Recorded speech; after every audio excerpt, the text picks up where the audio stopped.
iHeart, get ready. Fantasy football is here. Welcome to the Scout Fantasy Show. ScoutFantasy.com is home to the Fantasy Football World Championships and the best players in the world. Real money winners giving their secrets to help you win. Now exclusively on iHeart. This is the Scout Fantasy Show with your host, the one, the only, Dr. Roto.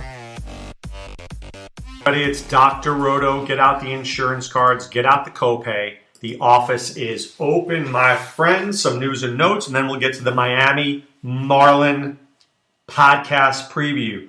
So first of all, Jose De Leon is undergoing Tommy John surgery for a torn UCL. De Leon is a Tampa Bay Ray. The Rays lose Honeywell and De Leon, two guys that I think they were counting on. I'll tell you this right now. At the time, the Rays trade looked terrible, but that Anthony Banda trade, he's going to play an important role at some point this season. I really believe that. So, I mean, I don't really like him as a pitcher, but at this point, they're Archer, Snell, Farry, and Eovaldi. They're going to need a fifth starter. They're claiming they're going with four starters because they don't have a fifth guy, but Banda probably is the fifth guy right now. I mean, maybe Yanni Chirinos, but I'm not buying that. So, you know, the Tampa Bay Rays just snake bit with injuries. Terrible here. Let's see also. Luke Gregerson dealing with an oblique strain. I think he'll be all right, but let's just watch that closely here. Michael Conforto took batting practice. That's a good sign. Mark Trumbo out with a sore right quad. He could be out for a week. Billy Hamilton playing again.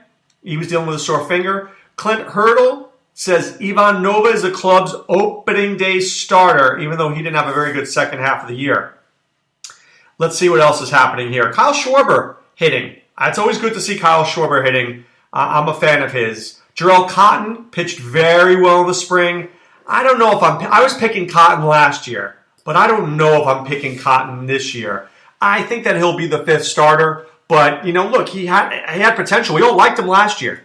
Because remember, he was very good a couple of years ago, but last year was a big disappointment. A lot of walks, a lot of home runs. He was a mess, but he could be a post-type sleeper. So let's keep an eye out on him. Maybe he's slightly better than we think he is. All right, let's get to the Miami Marlins. The Marlins, man, it's tough to root for the Marlins because just when you think that they're going for it, they get rid of guys.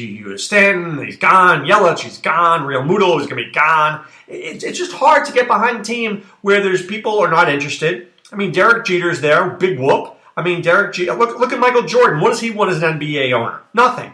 So I can't say that Jeter's not going to win, but I think when you come in and you decimate your team like this, it's hard to get behind the fan base when I go from Christian Yelich and Giancarlo Stanton to Cameron Maybin and Lewis Brinson. All right, call me crazy, but hard to get behind that. And the pitching staff is revolting. It is revolting. It's the best word I have for him. I do like JT Real Muto. He is a very good young catcher. Here's the problem, okay? He may not be there. And I don't want Real Muto to have his season affected by him being pissed off that he's playing for the Marlins who suck. Right, so sometime around May, June, he's like, he's at 240, get me out of here, I don't want to be here anymore. And he takes it out on fantasy owners. How so? By not producing fantasy statistics. That would be a problem. So I wonder if that could happen. I do like Justin Bour. I think he's a really good first baseman. And on the right team, I could tell you that he hit 100 RBIs. For the Marlins, he'll probably hit about 85 to 90. Bauer's a good player. He's a good, solid hitter. He's got power. You know, there's nothing wrong with him. I think he just could be even better on a better team. Starlin Castro. This is a guy I absolutely am panicked about this year. He had a great year with the Yankees. The last couple of years with the Yankees, he's been sensational. But before that, remember Starlin Castro. Up and down, happy to be there, didn't play well. Remember the year we had like 10 home runs and hit 240 for the Cubs because he didn't want to be there. And then he played a little better when Madden got there. And then all of a sudden they traded him. And look, Castro could be in Miami and be a dog with fleas. I mean, if he hit 250 this year with 10 home runs and 50 RBIs, here's my shock look. There it was. Did you see it? That was it. That was my shock look there. I wouldn't be shocked at all. So watch Castro closely. Miguel Rojas is going to be the Shortstop, because JT Riddle is out. Miguel Rojas, a very, very light hitting shortstop. He can hit for some average, but he's got zero power, really has zero power. At third base, there's Martin Prado, who I do like. I like Martin Prado. He's older. I mean, he's 34 years old right now. Qualifies at third, may be able to play a little outfield. The guy can hit, right? So he's just dealing with it with a knee injury, but I think he's a legitimate hitter. And I'll tell you this. I would think they trade Prado to a contender this year. Prado can still play. If the Yankees needed a third baseman because Andujar wasn't getting it done, I could easily see Martin Prado going to the Yankees, something like that. He will be in play at some point this year. If the Marlins have any, but outside of Real Muto, who is their best player, I really believe, I think their outfield is actually a little bit decent here. Lewis Brinson's a very good player, and he's put up very good minor league numbers, but he's been moved a bunch. Texas to Milwaukee, now to the Marlins. So you might be asking yourself, hey, if this guy really was that good, why is he getting moved around so much? Because he is a good prospect, but teams want to win now.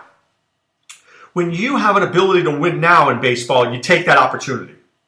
You don't wait and say, maybe in 5 years I'll be good. No, you take the opportunity now. So Brinson's on a team in Miami where he's going to get all the opportunity he can handle, going to get about 15, 20 home runs, 15, 20 stolen bases. He's a very solid player. I think he's in a great landing spot. He may hit 240 or 250, but he's going to play.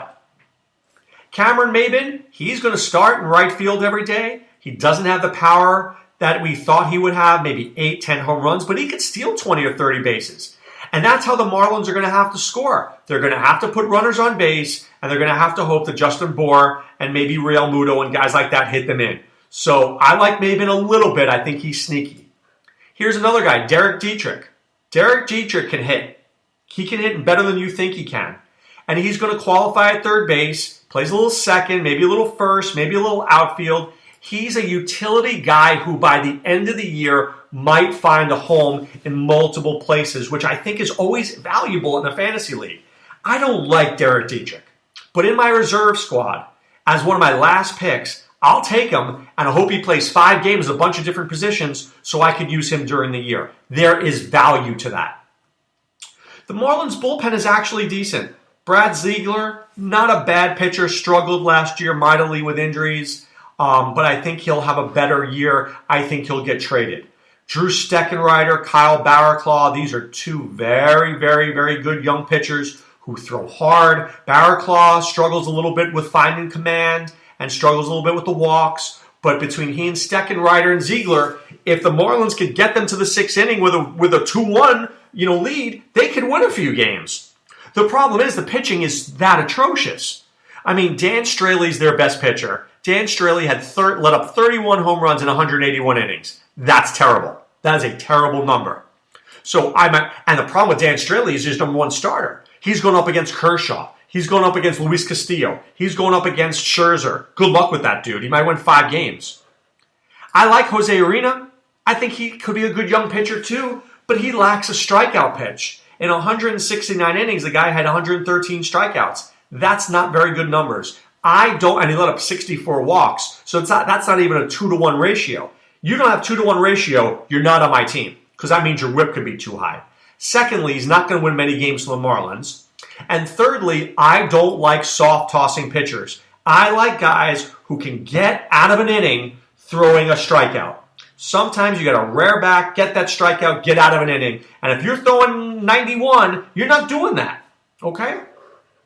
Wai-Yin Chen may pitch at some point this year. Probably may. He was a good pitcher at one point, but this guy also struggles with his command at times and certainly letting up a lot of home runs. Adam Conley's disgusting. Please don't draft him. Justin Nicolino, Sandy Alcantara. I don't know if there's anybody here that I'm liking for the Marlins. Really, I like Barraclough, I like Ziegler, I like Steckenrider. I might even find some love for Junichi Tazawa, who at one point was a very good reliever. He wasn't last year, but for the Red Sox, he was decent at one point. So when you look at this team here, you say to yourself, the Marlins have a couple of pieces in Brinson and Maybin and Real Muto, but they may trade Real Muto and Starlin Castro. Prado's going to be out of there soon. Ziegler's going to be out of there soon. So there's a couple of young guys, but a terrible pitching staff. It's hard to lock into a team whose team is so bad with the pitchers. You're not going to win a lot of games. And I think that has ripple effects in the clubhouse.